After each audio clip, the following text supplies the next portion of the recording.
Hello again, everyone. Dave Benson here, Senior Advisor for Threat Mitigation and Global Operations for the Center for Personal Protection and Safety.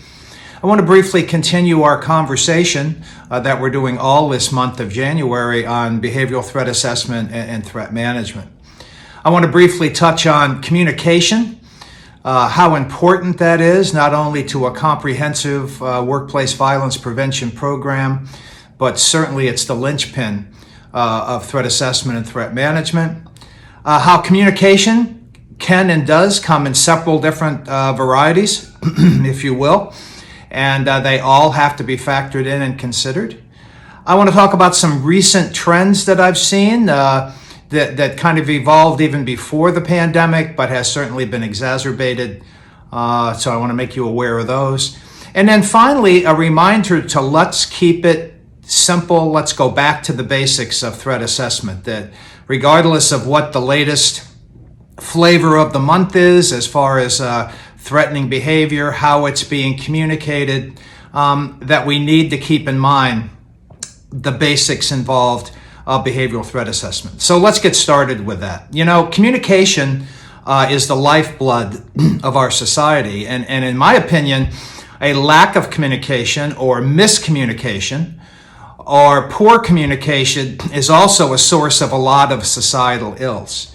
The lack of understanding one another, what we mean, what we say, and in what context can really cause problems for us. And this certainly has been exacerbated during this pandemic period.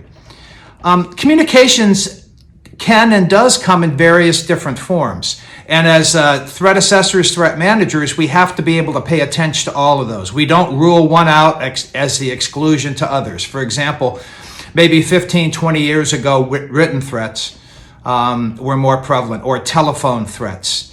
But now with social media, we have several different platforms that some of this inappropriate behavior is expressed, and we as threat management teams and organizations have to be able to respond to that.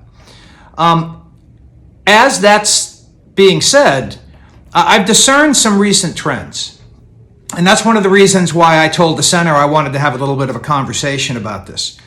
So the trends I have seen is what used to be something that would be somewhat private, or we might keep it to ourselves, have now become more in the forefront. And I call it, for lack of a better term, the weaponization of certain types of speech.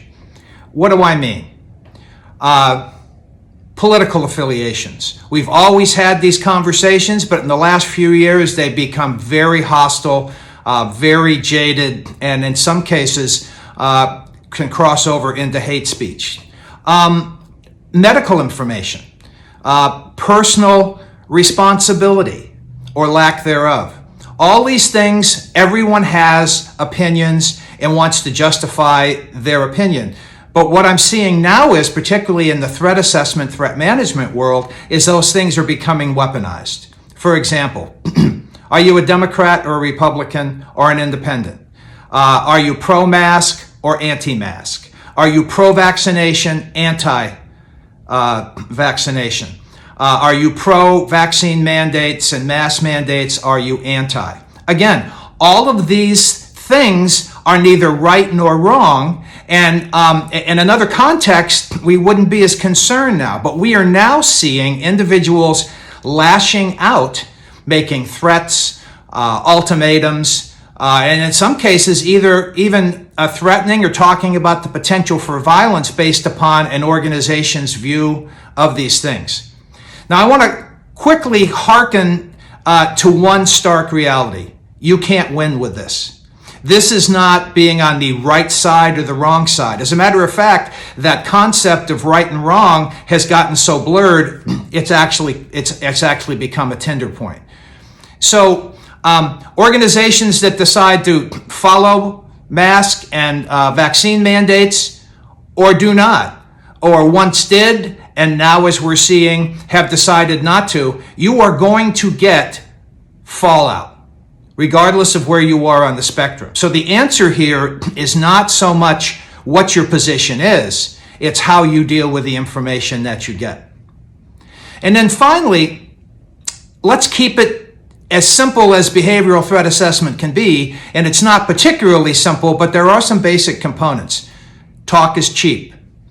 Actions speak louder than words. Is there episodes or incidents of continuing concern or change in behavior? Is there planning behavior? Does that individual possess the wherewithal to carry out a threat that they're talking about, and specific targeting? Regardless of how potential threat information comes our way, we have to go back to the basics and see if those things are present.